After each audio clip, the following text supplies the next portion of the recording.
টইলে গেল রে, টইলে গেল। রস নিচে থাকলে কি হবে রে, উপর থেকে এত তাপ হইলে কি কিছু করার নাই। হ্যাঁ, কিচ্ছু করার নাই। আবার সোলারে জল, সোলারে আবার বেলা চলে গেলে জল বাইরে না।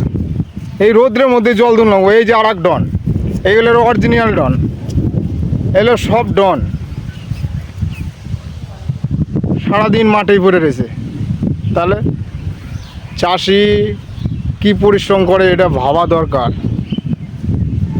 সবজির একটু দাম বাড়লেই কয় কত দাম বাইরে গেছে।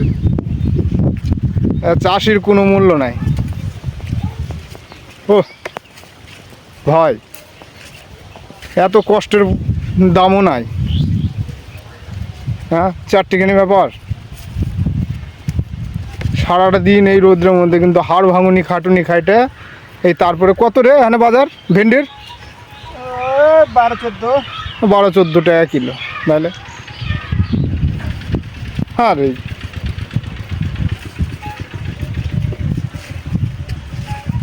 ব্যালেন্স নাই, চাষিও কোনো ব্যালেন্স নাই।